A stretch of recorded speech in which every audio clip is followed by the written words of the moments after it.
बिस्मिल्लाहिर्रहमानिर्रहीम, अस्सलाम वालेकुम, सुबह खैर। आप देख रहे हैं एक्सप्रेसो, मैं हूं हिना आदिल और मैं हूं अली अनीक सैयद। उम्मीद है आप खैर आफियत से होंगे। और जनाब, happy Christmas to all those who are celebrating it. आपको बताएं कि दुनिया भर में मसीही बिरादरी आज क्रिसमस का त्यौहार मना रही है। मजहबी त्यौहार के लिए गिरजाघरों में खुसूसी इबादत और दुआई तकरीबात का एहतमाम किया जा रहा है और पाकिस्तान के मुख्तलिफ शहरों में भी क्रिसमस की तकरीबात हो रही हैं। वज़ीर शहबाज शरीफ ने मसीही बिरादरी को क्रिसमस की मुबारकबाद देते हुए ये कहा है कि मसीही भाई पाकिस्तान में फाल, मुस्बत और पुरअमन बिरादरी की हैसियत से काबिल कदर किरदार अदा कर रहे हैं। और वज़ीर आज़म शहबाज शरीफ ने यह भी कहा कि वो दुआगो हैं कि ये क्रिसमस मसीही बिरादरी और हमारे मुल्क के लिए बाइस अमन व इस्तेहकाम और खुशहाली की नवीद हो। उन्होंने कहा कि ये दिन पूरी इंसानियत के लिए पैगाम, मोहब्बत, अमन और रवादारी और खैर सगाली के जज्बात से जुड़ा है और मुल्क की मजमूई समाजी और मुआशी तरक्की के लिए मसीही बिरादरी की मुखलिसाना काविशें लायक तहसीन है। दहशतगर्दी के खिलाफ जिद्दोजहद में पूरी कौम के शाना बशाना उनकी कुर्बानियों के लिए हमारे लिए कुर्बानियां जो हैं वो हमारे लिए बाइस फख्र हैं। और वज़ीर आज़म ने यह भी कहा कि मसीही बिरादरी की तालीम, तिब और दीगर शोबों में भी गिराकदर खिदमात समाजी हमआहंगी के फ़रोग़ का बायस हैं। तमाम शहरियों के लिए बिला तफरीक हकूक़ और आज़ादी का तहफ़्फ़ुज़, पेशा वाराना तरक्की के यकसा मौक़े हुकूमत की तरजीह है। तो very happy Christmas to all those who are celebrating it. सदर मुमलिकत की जानिब से भी मसीही बरादरी को मुबारकबाद पेश की गई है आज के त्यौहार के हवाले से। और पूरी दुनिया में इस त्यौहार को सेलिब्रेट किया जा रहा है, जगमग कर रही है हर तरफ। तमाम जो गिरजाघर हैं वहाँ पर इबादत की जा रही हैं। तो जो मसीही बरादरी अपना त्यौहार खुशी से मना रही है, हम सेलिब्रेशन के मौके पर उन्हें मुबारकबाद पेश करते हैं। और जनाब, आज स्पेशल डे एक और भी है और वो भी आपको पता है कि वो कैसे हो सकता है। वो इस तरह से है कि आज हमारे कायद का बर्थडे है कि दुनिया में बड़े कम ही लोग ऐसे होते हैं जो तारीख का धारा बदल देते हैं और ऐसे लोग तो और भी कम होते हैं जो दुनिया का नक्शा ही बदल कर रख देते हैं। ऐसे ही लोगों में से एक हैं हमारे बानी पाकिस्तान कायद आज़म मोहम्मद अली जिन्ना, जिनका आज 149वां यौम पैदाइश मनाया जा रहा है। और जिस तरह से आपको पता है कि कायद आज़म मोहम्मद अली जिन्ना 25 दिसंबर 1876 को वज़ीर मेंशन कराची में पैदा हुए थे और इम्तियाजी नंबरों से फिर उनकी इब्तदाई तालीम उन्होंने मुकम्मल की और फिर उनके वालिद ने उन्हें आला तालीम के लिए बरतानिया भी भिजवा दिया।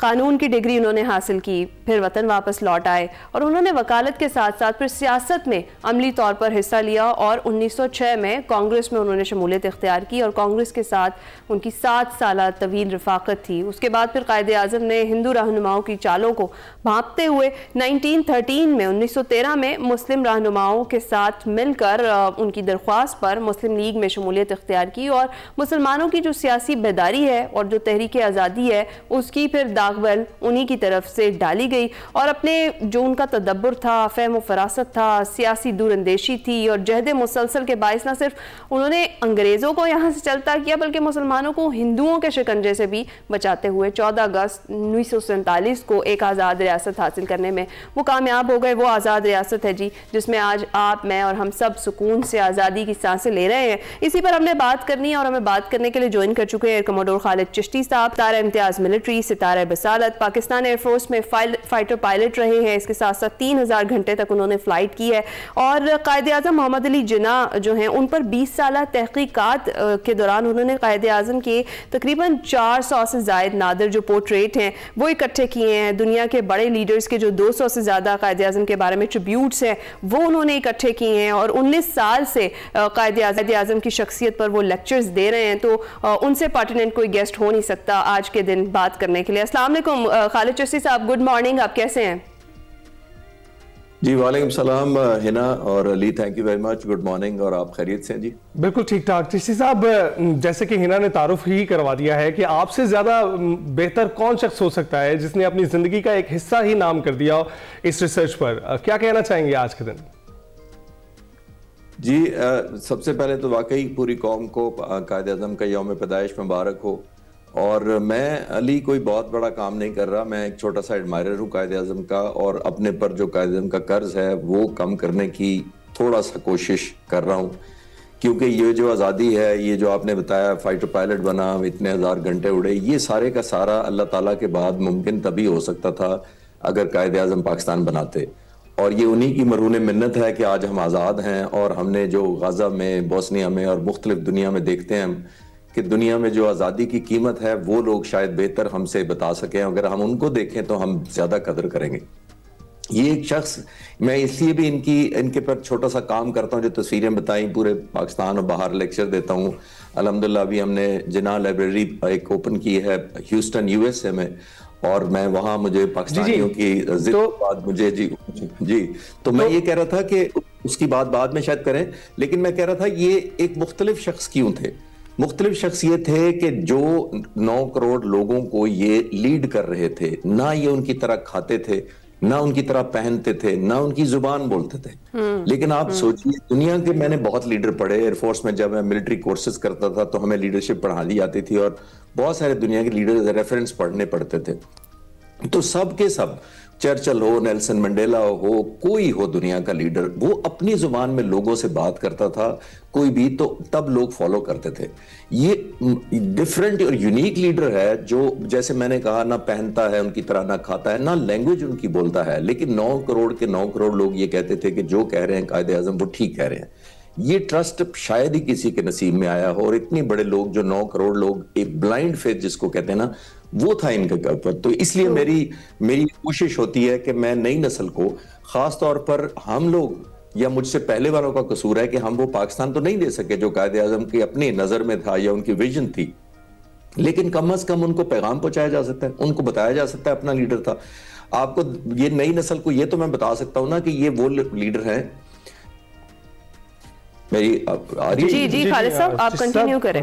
ओके जी, तो मैंने कहा ये वो लीडर हैं जो सिगार पीते थे, आखिरी दम तक सिगार पीना नहीं छोड़ा था। तो लॉन में एक दिन बैठे एडीसी को आखिरी दिनों में कहते हैं मेरे सिगार का बिल लेकर आओ, और एडीसी ने कहा सर आप तो गवर्नर जनरल हैं इस मुल्क की, आपकी तो एंटाइटलमेंट है।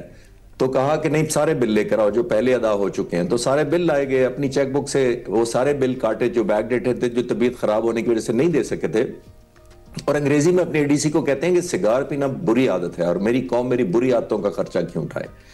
तो मैं अपनी कौम को ये दिखाना चाहता हूं कि ये आपका लीडर ने स्टैंडर्ड सेट किए थे अपने लिए, ना कोई सेल्फलेसनेस की कोई, अगर इससे ज्यादा कोई और मुझे नहीं लगता दुनिया में कोई और मिसाल हो सकती है। अच्छा, तो चिश्ती साहब ये एक्सपीरियंस आपका कैसा रहा? मतलब पाकिस्तान में भी हमारी यूथ को आप इस तरह से लेक्चर्स दे रहे हैं, और पाकिस्तान से बाहर जाकर कैसा फील करते हैं जब आप बताते हैं हमारी जो यूथ है उनको कायदे आजम के हवाले से? क्योंकि बहुत सारी चीज़ें ऐसी हैं जो सिर्फ तारीख का हिस्सा रह गई हैं, लेकिन अभी जो हमारी जनरेशन है अगली, उन तक नहीं पहुँच सकी हैं। तो आपका ये एक्सपीरियंस कैसा रहता है जब आप उनसे जाकर डिस्कस करते हैं और उनसे ये शेयर करते हैं? ना, मेरे लिए बहुत प्राइड होता है कि मैं कायदे आजम जैसी शख्सियत को कनेक्ट कर रहा हूं आने वाली नस्ल के साथ, और अपना थोड़ा सा कम करने की कोशिश करता हूं। देखिए, ये एक यूनिक एक्सपीरियंस इसलिए भी है कि over the period of time syllabus और एकेडमिक्स और हमारे साथ खालिद चिश्ती साहब मौजूद हैं, हम कायद डे के हवाले से ही बात कर रहे हैं। खालिद चिश्ती साहब, आप जरा कंटिन्यू कीजिएगा अपने एक्सपीरियंस के हवाले से। तो मैं ये कह रहा था कि मैं पूरी दुनिया में दे रहा हूँ लेक्चर। बहुत खुशी होती है, खास तौर पर मुझे उस वक्त प्लेजेंट सरप्राइज होता है जब मैं देखता हूँ कि पाकिस्तानी हमसे ज्यादा पाकिस्तान की तरफ लगाव रखते हैं और मोहब्बत रखते हैं, और जब कनेक्ट करते हैं तो वो बड़ा एक शुक्राने की नजर में कायदे-आज़म की तरफ देखते हैं कि जिसने हमें ये वतन दिया। खास तौर पर जैसे मैंने कहा कि जिन मुल्कों को आज़ादी नहीं है, जो लोग महकूम हैं, उनसे हमें सीखना चाहिए। मैं पूरी ये 20-22 साल जब से 2003-4 से लेके मैं आज तक दे रहा हूँ, और मेरी शर्त भी ये होती है कि मैं किसी लेक्चर के कोई पैसे वगैरह या पेमेंट वगैरह कबूल नहीं करता। अच्छा। इसलिए कि मेरा फिर वो प्राइड खत्म हो जाएगा। देखिए, ये वो लीडर है जो, जैसे मैंने कहा कि एक शेफ को, कुक को ज़ियारत से वापस भिजवा देते हैं।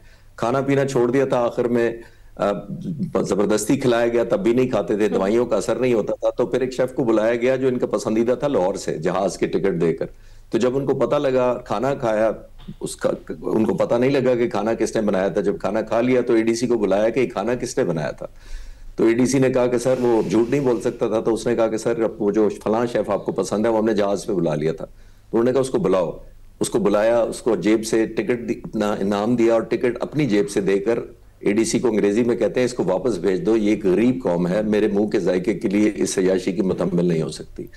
तो लीडर तो यहाँ से शुरू करता है। लीडर तो यहाँ से शुरू करता है कि फातिमा जनाब ब्रेड जहां से आती थी, डबल रोटी आती थी, जिस बेकरीज को फोन किया बंद, उन्होंने कहा कि हम 2 बहन भाई हैं, सिर्फ 3 या 4 स्लाइस खाते हैं सुबह नाश्ते में, तो रेफ्रिजरेशन तो अच्छी नहीं है इतनी, तो अगर अगले दिन डबल रोटी खराब हो जाती है तो जाया जाती है। तो आया हमारे लिए, आप 4 स्लाइस का कोई छोटा सांचा या मोल्ड में छोटी डबल रोटी नहीं भेज सकते। तो उस बेकरी ने ऐसा करना शुरू कर दिया।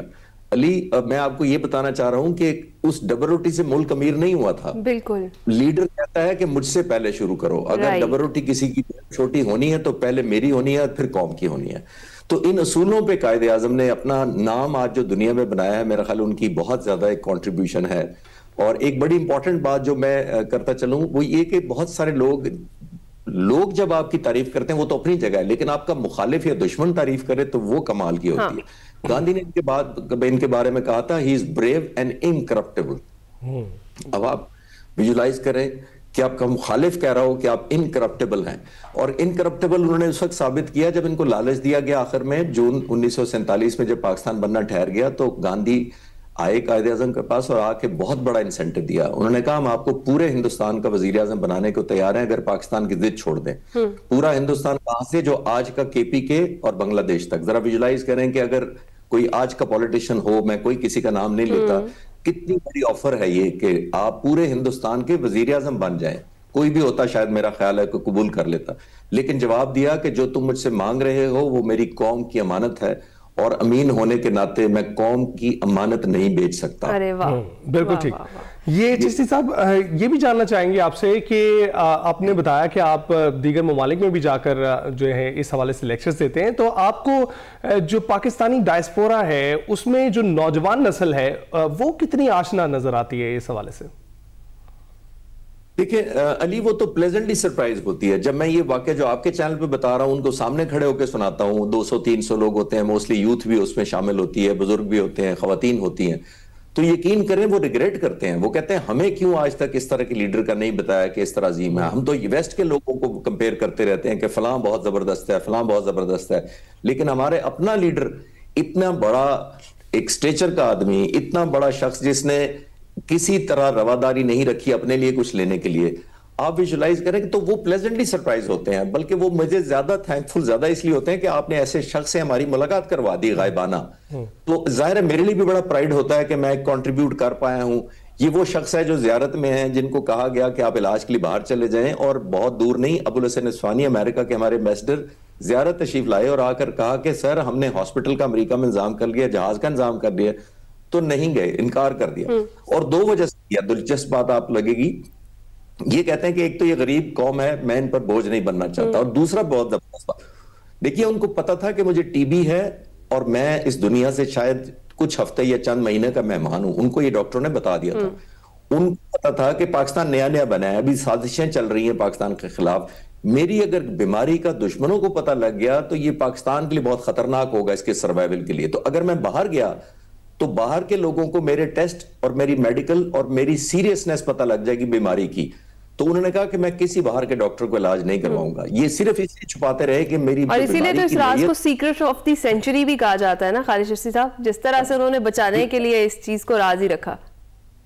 एब्सोल्युटली है ना। एक किताब है फ्रीडम एट मिडनाइट, उसमें उन्होंने लिखा है, दो राइटर्स हैं उसके, उन्होंने लिखा है कि ये सबसे बड़ा पॉलिटिकल सीक्रेट था लास्ट सेंचुरी का, जो कायदे-ए-आज़म की बीमारी थी। यानी एक ऐसा शख्स जिसने पूरी बीमारी थ्रू आउट छुपाए रखी, जिनको अर्ली 40s में पता लग गया था कि मैं चंद।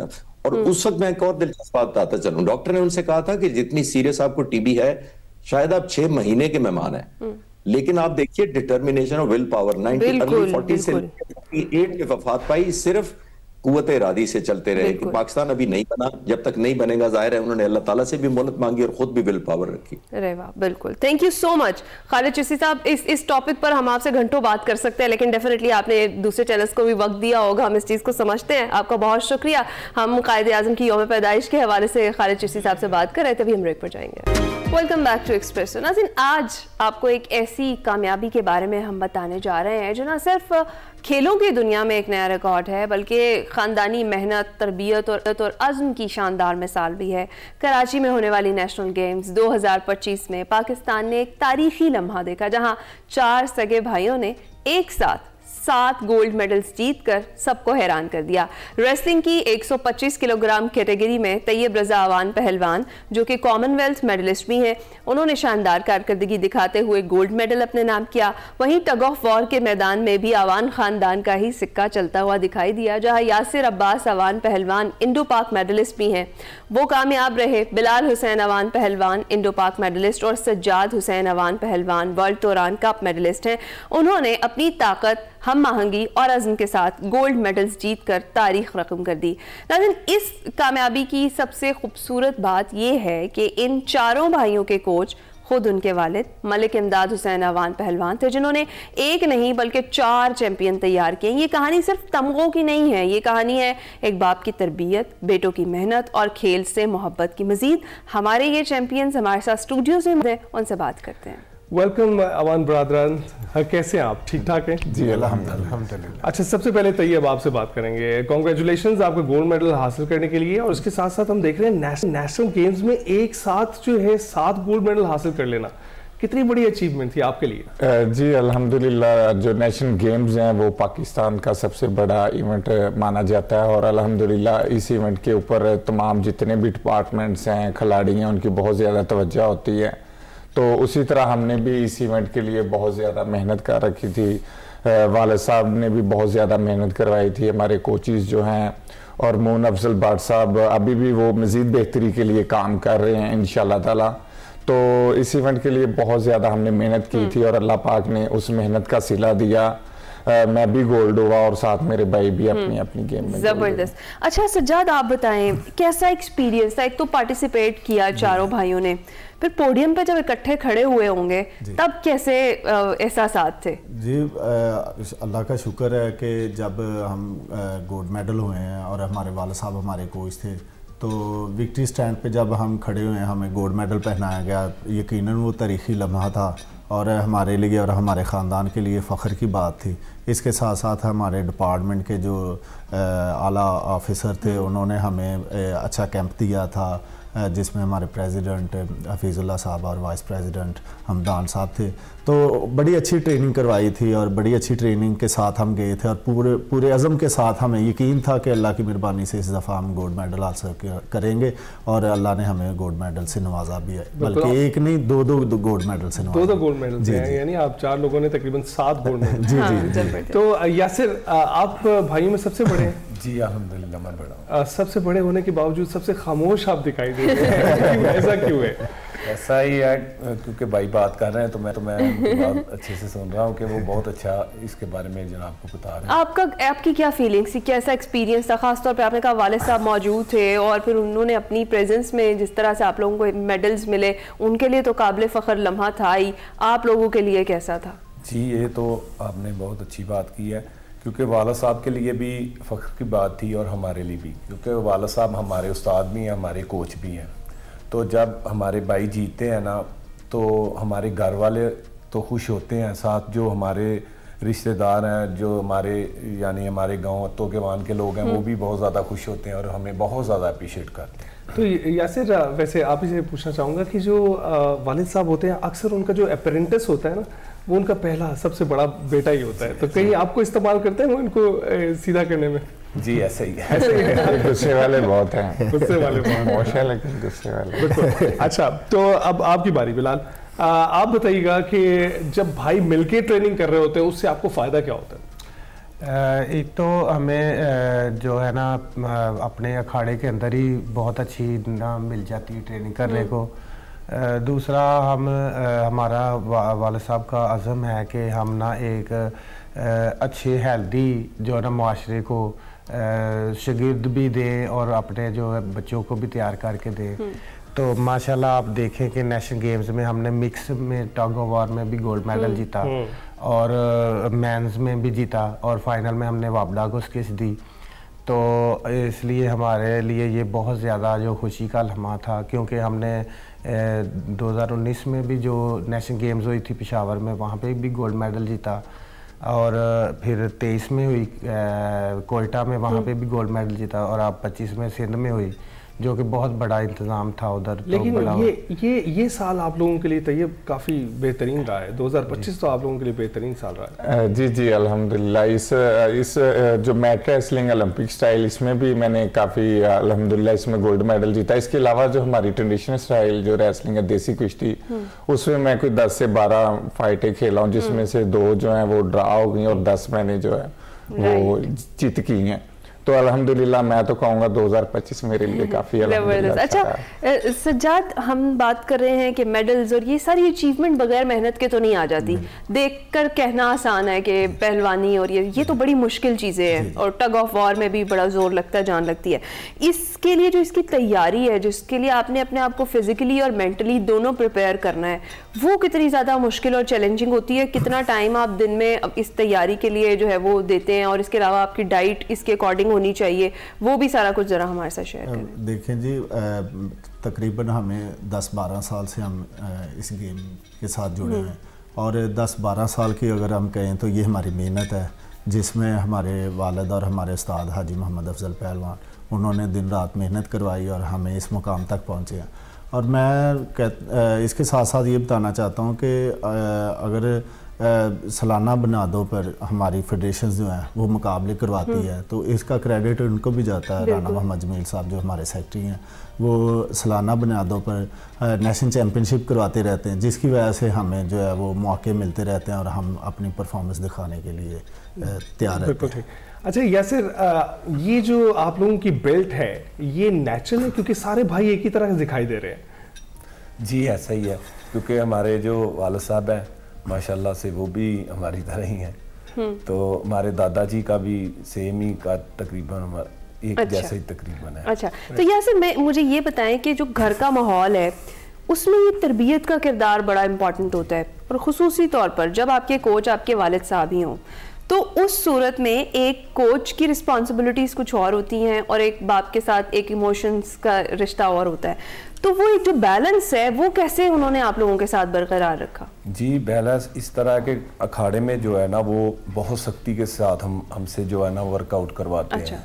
जो कुश्ती है या वो अखाड़े में हमारा जो भी वर्कआउट है, तो जो घर में आते हैं ना तो फिर वो एक शफीक बाग की तरह होते हैं। वो खिलाने में भी समझ लें कि वो हमें ज़बरदस्ती खिलाते हैं, ये खा लो वो खा लो। और वो हमारा एक तो वाला साहब हैं, दूसरे कोच हैं, उन्हें पता है कि मैंने बच्चे को ये खिलाना और वहाँ पे कंपटीशन है, और उस हिसाब से हमारी ट्रेनिंग और तरबियत होती है। ज़बरदस्त। तो बिलाल, आजकल आप देख रहे हैं जो पेरेंट्स हैं, वालिदैन हैं, ख़ासकर वालिद जो हैं, बड़ा नरम गोशा रखते हैं बच्चों को ट्रेनिंग कराते हुए, खुद उनका दिल पकड़ा जाता है, वो ट्रेनिंग कराने की कोशिश नहीं करते। आपको लगता है आज के पेरेंटिंग स्टाइल में कुछ मसाइल हैं? ये जो प्यार वाला सिलसिला ना ये तो शुरू से चला आ रहा है, अब ज़रा ज़्यादा हो गया है बच्चों के साथ जो करते हैं, लेकिन इसमें जो उस्ताद है ना उसका जो होना ज़रूरी है। वालिद साहब तो ट्रेनिंग जैसे हमारे उस्ताद थे साथ, और हमने दिन रात अपने उस्ताद की, अभी भी हम अखाड़ा चला रहे हैं, तो हमारे पास तकरीबन 50 से ऊपर बच्चे आते हैं, छोटे बच्चे। तो वो समझ लें कि हम एक जो अच्छे मुआशरे को देने की इंसान कोशिश कर रहे हैं। उधर पहले प्लेयर पैदा हो रहे हैं, तो नशों से बचने के लिए जो आजकल माहौल चल रहा है, तो ऐसी एक्टिविटी होनी ज़रूरी है। और उस्तादों के पास जो है ना शागिर्द जो है ना वो आते हैं, तो फिर ट्रेनिंग होती है। जब बच्चे आएंगे नहीं है तो फिर कोई ट्रेनिंग नहीं। राइट। अच्छा, तो ये जिस तरह से अभी हम बात कर रहे हैं कि फैमिली भी मैटर करती है, और ट्रेनिंग जिस तरह से वालिद साहब कराते हैं इसका डेफिनेटली फ़ायदा भी होता है। बहुत सारे नौजवान खिलाड़ी हैं, जिस तरह उन्होंने जिक्र किया कि उनके अखाड़े में भी, आप लोगों का जो अखाड़ा है उधर आप लोग ट्रेनिंग भी दे रहे हैं, वो कुछ वसाइल की कमी का शिकार हो जाते हैं, कहीं ना कहीं से जो सपोर्ट है वो नहीं मिल रही होती, डिस्टार्ट हो जाते हैं, रुक जाते हैं वहीं पर। कोई पैगाम देंगे उन लोगों को? जी मैं यही कहूँगा कि कुछ बच्चे जो हमारे पास रेसलिंग के लिए आते हैं, तो उनके पेरेंट्स ये समझते हैं कि ये रेसलिंग करेंगे को हड्डी वगैरह टूट जाएगी, अल्लाह माफ़ करे, तो इस तरह का उनके अंदर खौफ होता है। तो मैं ये कहूँगा कि हम पहले रेसलिंग करवाने से पहले उनका फिजिकल फिटनेस लेवल अच्छा करते हैं, उनके बाद उनके लेवल के मुताबिक उन्हें जो है वो रेसलिंग की प्रैक्टिस करवाते हैं। तो इसमें जो वसाइल की जो आपने बात की, वसाइल में हम हर चीज़ गवर्नमेंट पे नहीं डाल सकते, लेकिन जो प्राइवेट सेक्टर है इसको भी आगे आना चाहिए। तो मोहम्मद मालिक अवान साहब हैं, उनका मैं शुक्रिया अदा करता हूँ, अकील अवान साहब हैं जो कि बहुत ज़्यादा सपोर्ट करते हैं। तो मैं समझता हूँ कि एक प्राइवेट सेक्टर को भी बढ़ चढ़ कर सपोर्ट करना चाहिए, ताकि जो प्लेयर है वो मुल्क को कौम का नाम रोशन। बिल्कुल, आपकी अपील के साथ हम भी अपील करेंगे कि बिल्कुल करना चाहिए स्पोर्ट्स। आखिरी सवाल से ज़्यादा आपसे, वैसे अखाड़े की हद तक, स्पोर्ट्स की हद तक तो लोग जो दिलचस्पी रखते हैं वो तो आते ही होंगे, लेकिन क्या वो लोग जो आपके इर्द गिर्द रहते हैं वो आप भाइयों की मौजूदगी की वजह से असरअंदाज तो नहीं होते? नहीं ऐसे नहीं है। अवान ब्रदर्स का कोई टेरर तो नहीं है, अली ये पूछना चाह रहे हैं। हमारे ऐसे होता है कि जब हम अखाड़े जाना शुरू किया था तो हमारे उस्ताद साहब जो हैं हमसे हलफ लेते हैं कि आपने आज के बाद आप अखाड़े में आना शुरू हो गए, अब आप आम इंसान नहीं रहेंगे, आप फिजिकल अच्छे हो जाएंगे दूसरे आम इंसानों से, तो आपने कभी किसी के साथ जो है ना वो हाथापाई नहीं करनी, लड़ाई नहीं करनी। ये हलफ के साथ हम आगाज करते हैं। और जो नॉर्मल इंसान है, मतलब हर कोई पहलवानी के लिए नहीं आता, कोई फिजिकल फिटनेस के लिए आता है, कोई वैसे अपनी से बरकरार रखने के लिए आता है, तो काफी लोग हमारे पास आते हैं, हर उम्र के लोग आते हैं। तो यानी कि डरने की कोई बात नहीं, आप परेशान ना हो। बहुत शुक्रिया, हमारे साथ अवान ब्रदर्स मौजूद थे। जिस तरीके से उन्होंने ये मेडल किए, जिस तरह उनके वालिद साहब ने उनकी तरबियत की है और वो कोच भी उनके खुद हैं, वो सारी स्टोरीज हम उनसे सुन रहे थे। अभी हम ब्रेक पर जाएंगे। वेलकम बैक टू एक्सप्रेसो जी। आपको पता है कि आज काइट डे हम सेलिब्रेट कर रहे हैं और इसके साथ साथ पाकिस्तान के जो हमारे हीरोज़ हैं, जो हमारे चैंपियंस हैं, उनकी भी जीत हम सेलिब्रेट कर रहे हैं। तो कोयटा में जो रिवर्स ड्राइव और रिवर्स जंप के आलमी रिकॉर्ड्स तोड़ने वाले सुल्तान गोल्डन हैं, उनका जिक्र करना भी बहुत ज़्यादा ज़रूरी है। उन्होंने 2 नए रिकॉर्ड्स को हदफ बना लिया है और कोयटा से लाहौर पहुँचने पर सुल्तान गोल्डन का बड़ा ही शानदार इस्तकबाल भी किया गया। Link road model town Lahore में उनकी रहायशगाह पर शहरियों की बड़ी तादाद थी जिसने उन्हें खुशामदीद कहा। प्रेस कॉन्फ्रेंस में फिर सुल्तान गोल्डन ने अपने दोनों रिकॉर्ड्स की अहमियत के हवाले से तफसीलात शेयर की। सुल्तान गोल्डन साहब हमारे एक्सप्रेसो में गेस्ट बने थे और उस वक्त भी हमने उनसे बहुत सारी बातें की थी और उन्होंने जो अपनी अचीवमेंट्स थी वो हमारे साथ शेयर की थी। और जलती कार और घूमती कार के जंप के जो 2 नए रिकॉर्ड कायम करने की ख्वाहिश है, उसका इजहार उन्होंने उस वक्त भी किया था। सुल्तान गोल्डन ने हुकूमत से एकेडमी के लिए जगह फराहम करने की अब अपील कर दी है और उनका ये कहना था कि सड़कों पर वन व्हीलिंग खतरनाक है, नौजवानों को एकेडमी प्लेटफॉर्म से ग्रूम किया जा सकता है। इस चीज का जिक्र उस वक्त भी अपनी कन्वर्सेशन में हमारे साथ एक्सप्रेसो के प्लेटफॉर्म से भी उन्होंने किया था कि ये बड़ी जरूरी चीज है। अगर ऐसा हो जाए तो हम बहुत सारे हादसात से भी बच सकते हैं और बहुत सारे ऐसे लोग जो टैलेंटेड हैं, जो परफॉर्म करना चाहते हैं, उन्हें ग्रूम करके इंटरनेशनल लेवल पर ले जाया जा सकता है। बिल्कुल, ये उनकी बात बिल्कुल दुरुस्त है कि नौजवानों को एकेडमी प्लेटफॉर्म मुहैया करना चाहिए क्योंकि ये बड़े खतरनाक स्टंट्स होते हैं। इसमें कई लोग अपनी जानें भी गंवा चुके हैं और आज भी आप देखेंगे न्यूज में स्क्रॉल करते हुए अक्सर आपको नजर आएगा कि लोग इस खतरनाक स्टंट्स में जो है वो जाने गंवा बैठे। तो ऐसे प्लेटफॉर्म जहां पर आपको बाकायदा तरबियत दी जाएगी कि किस तरह से खुद को महफूज रखना है इन स्टंट्स के दौरान, जबरदस्त इकदाम होगा। अभी ब्रेक पर जाएंगे। प्रोग्राम के दूसरे घंटे में खुशामदीद। इस घंटे में आपके साथ शेयर करने के लिए बहुत कुछ, लेकिन टॉप ऑफ द आवर शामिल करेंगे अपना सेगमेंट सफर है शर्ट। देखते हैं कि वकार अहमद मलिक आज क्या बात कर रहे हैं।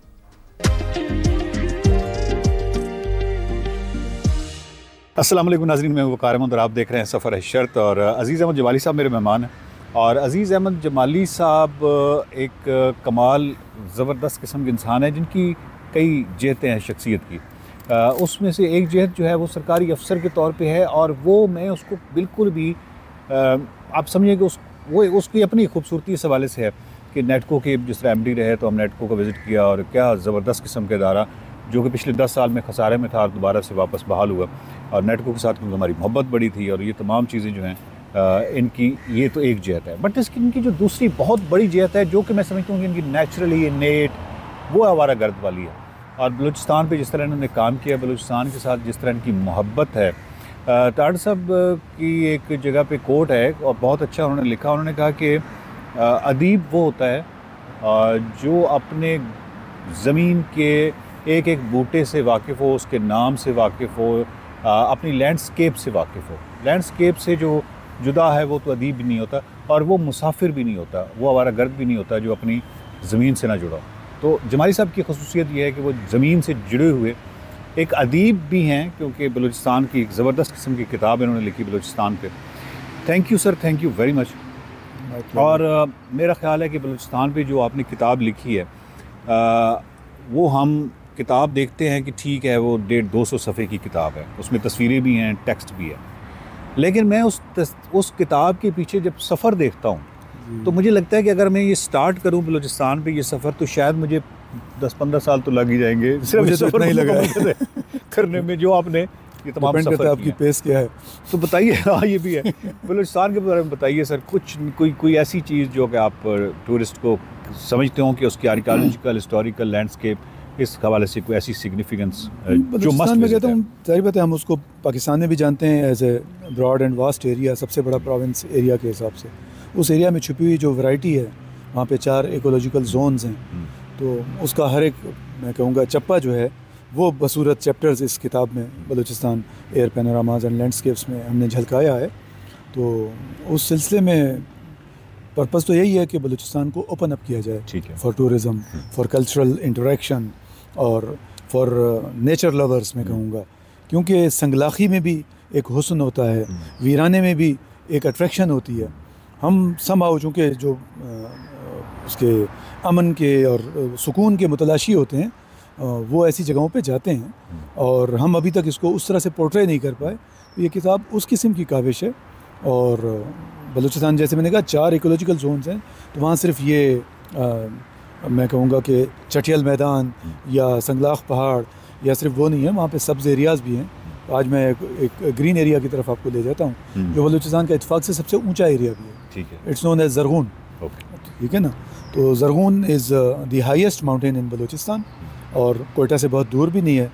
ये कोयटा और हरनाई ज़िले के दरमियान वाक़या है और इसकी सबसे ऊंची चोटी का नाम लोए नेकान है, बड़ा नेकान। तो इसके साथ कुछ मिथ्स भी अटैच हैं।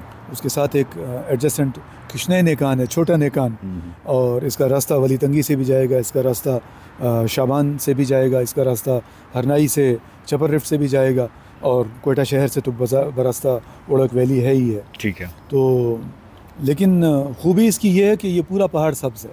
अच्छा। और जब कभी आप स्प्रिंग में वहाँ जाएंगे तो आपको कम से कम हर किस्म का सब्ज़ा, I qualify this, every type of green colour you will find in ज़रगून।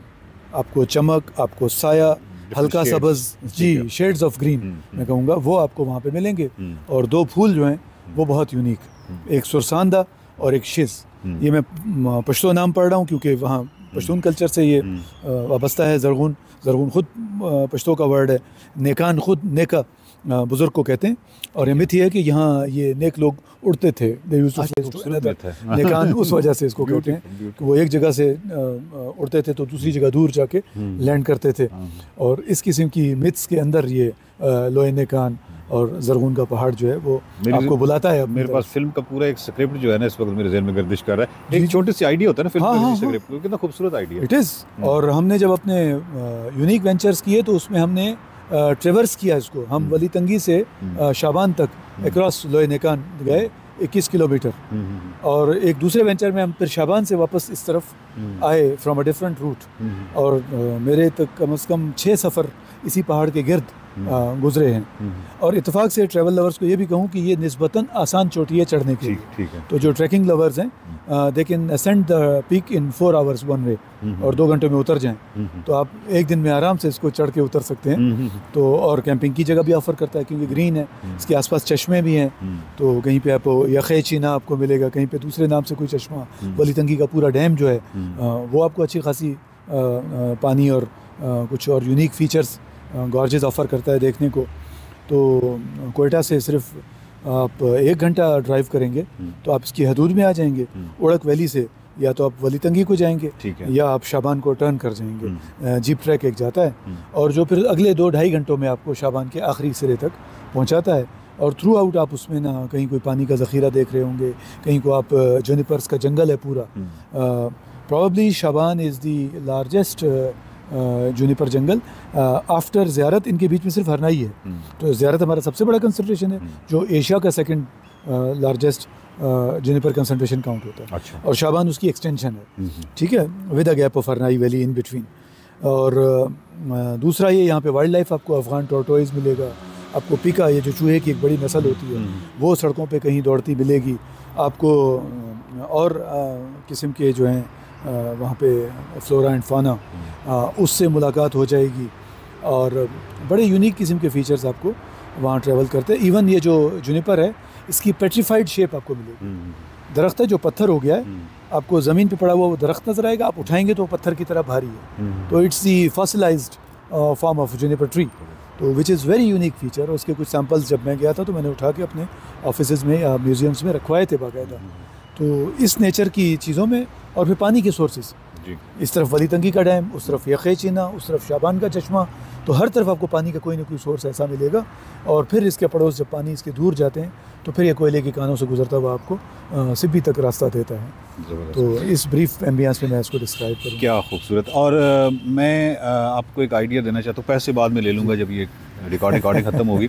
Idea sir ये है कि किताब का आइडिया, बहुत अर्सा पहले किताब लिखी गई थी फोक टेल्स ऑफ हुंजा, और वो लोकविरसा ने शाया की, और जब हमने वो फोक टेल्स पढ़ी तो दंग रह गया। उसकी वजह ये है कि वो आइसोलेटेड था, वो अब हमेशा से हज़ारों साल से, तो उस पर जो बाहर का मुहावरा है वो असरअंदाज नहीं होता। मतलब हमारा अभी मैं कोई अदब लिखना चाहूँगा तो मुझ पे लखनऊ भी असरअंदाज होगा, मुझ पे हो सकता है ब्रिटिश भी या रशियन लिटरेचर भी असरअंदाज होगा। ये क्योंकि लिटरेचर उस नौइयत का था जो कि बहुत ही खालिस नौइयत का था, कि जो इंसान ने देखा है और उसने बगैर उसने खुद ही बयान किया, तो उसकी खूबसूरती थी। आपको क्या अगली किताब फोक टेल्स ऑफ बलूचिस्तान नहीं लिखनी चाहिए, जिस तरह भी आपने वो नेक लोगों के उड़ने का जिक्र किया? जी, इस तरह की काफ़ी मिथ्स हैं, और इसी को मैं आगे बढ़ाऊँ तो आपने मेरा दागिस्तान पढ़ी है, सुनी होगी? जी, खूबसूरत। ठीक है, तो बलूचिस्तान तो इस तरह की बेताशा चीज़ें ऑफर करता है, और कुछ रिसर्चर्स ने सोशोलॉजिकल एस्पेक्ट से इस पर लिखा भी है, लेकिन ट्रैवलर के एंगल से इस पर वाकई गुंजाइश है, और मैंने इनको अपने पास टुकड़ों में जमा किया हुआ है। लाडो की एक रस्म है, ठीक है, अच्छा, ख्वाजा अमरान की मिथ इसी तरह की, और यहाँ लोग जाके अपने लिए कुछ ना कुछ सीख करते हैं, कुछ बरकतें सीख करते हैं, कुछ सुकून की तलाश करते हैं। तो वीराना बहुत कुछ मैं कह रहा हूँ ऑफ़र करता है, लेकिन आपको उसके पास जाना पड़ता है। वीराना आपके पास आएगा नहीं, जैसे कहते हैं ना, प्यासे को कुएं के पास जाना पड़ेगा। तो उस नेचर की गुंजाइशें बहुत। मतलब आप ये किताब लिखेंगे? मैं तो ये इसलिए नहीं ऑन रिकॉर्ड में अब फोक टेल्स ऑफ बलूचिस्तान। जी, इस पे बहुत कुछ इंशाल्लाह ज़बरदस्त। और बल्कि उन्होंने साथ ये भी बता दिया कि ऑलरेडी मैं कुछ काम इस पे कर चुका हूँ। ये यकीनन कर चुके होंगे, लेकिन गालबन वो जो मैंने कहा है ना कि रॉयल्टी या पैसे मांगने की बात की है, तो उससे इन्होंने राह फरार इख्तियार, उन्होंने कहा मैं पहले ही कुछ काम कर चुका हूँ। लेकिन ये फोक टेल्स ऑफ बलूचिस्तान जो है, ये आप यूँ समझें कि जमाली साहब पे कर्ज है, और हम इनसे पूछते रहेंगे कि फोक टेल्स ऑफ बलूचिस्तान, क्योंकि जितने भी आइसोलेटेड दूर अफ्तादा ऐसी जगह होती हैं जहाँ पे बैरूनी खारजी मुहावरा जो है वो बुनियादी तौर पे मेंटल शॉर्टकट है, जिसमें इंसान एक्सप्रेसिव होने के बजाय, खुद एक्सप्रेसिव होने के बजाय एक मुहावरे का सहारा लेता है और वो मेंटल शॉर्टकट से यूँ निकल जाता है। लेकिन जब वो मुहावरे का मेंटल शॉर्टकट आपके पास मौजूद न हो, तो उसके बाद आप खुद जब एक्सप्रेसिव होते हैं तो वो एक बहुत ही ब्यूटी और क्रिएटिविटी का एक और ही लेवल होता है। सो एनीवे, हम इंतज़ार करेंगे जवाली साहब की उस किताब का। देखते रहिए सफ़र शर्त।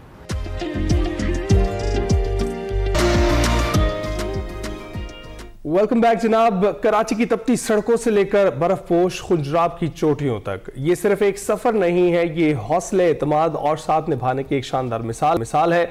एक जोड़ा अपनी शरीके हयात के साथ 2500 किलोमीटर पैदल सफ़र के मिशन पर निकला है, और ना लग्जरी ना सहूलतें, बस मजबूत इरादा, पुख्ता नीयत और एक दूसरे का साथ।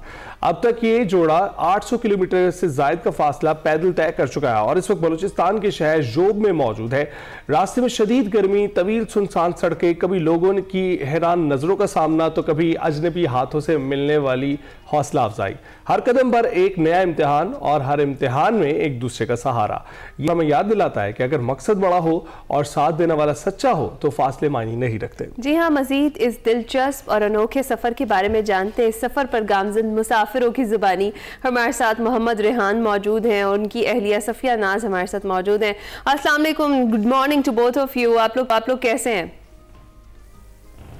वालेकुम अस्सलाम, अल्हम्दुलिल्लाह। सबसे पहले तो रेहान ये बताएं कि इतना तवील सफ़र और फिर पैदल चलना, ये आइडिया आपके जहन में कैसे आया? आपका था या फिर सफिया का था? ये आइडिया जनाब मेरा था, और सयाहत का शौक रहा हमेशा से। मुख्तलिफ मीन ऑफ ट्रांसपोर्ट का सहारा लेकर पार्ट थोड़ा यूनिक करते हैं, एक्सप्लोर करते हैं अपने प्यारे मुल्क को पैदल, और इससे ज्यादा से ज्यादा लोगों की सकाफत, कल्चर, जबान, यहाँ के खाने पीने और यहाँ के लोगों से ज्यादा मुलाकात होगी, और इन सारी चीजों को और करीब से देखने का मौका मिलेगा। तो जनाब निकल पड़े पैदल सफर पे। रेहान, काफ़ी ख़तरनाक सुनाई देता है जब ये प्लान भी किया जाए, सोचा भी जाए इसके बारे में, तो ख़तरात को मद्देनज़र रखकर सेफ्टी को सिक्योर बनाकर आप चले हैं या कुछ तवाज़ुन आपने बरकरार रखा है इसमें? देखिए, सिक्योरिटी का इशू पाकिस्तान के किसी भी सूबे, कस्बे, शहर में आपको सिक्योरिटी का इशू रहता है। बलूचिस्तान के हवाले से खास तौर पर ये परसेप्शन है कि यहाँ पर सिक्योरिटी के बहुत ज्यादा इश्यूज है, इसमें कोई शक नहीं है। लेकिन ब्रेक के बाद एक बार फिर हाजिर हैं और हम अपने ट्रैवलर से बात कर रहे थे। मोहम्मद रेहान और सफिया नाज इस वक्त हमारे साथ मौजूद हैं। रेहान, अपनी गुफ्तगू का सिलसिला फिर से जो है उसका राब्ता फिर से कनेक्ट करते हैं। बताइएगा, इस वक्त आप सफ़र के हवाले से बता रहे थे और उस सफ़र के बारे में आपने बताते हुए जो अपनी बेगम को साथ आप हमेशा रखते हैं, तो आपने क्या ये पहले सोचा कि अकेले करेंगे या फिर सफिया साहिबा ने खुद कहा आपको कि वो आपके साथ रहेंगे?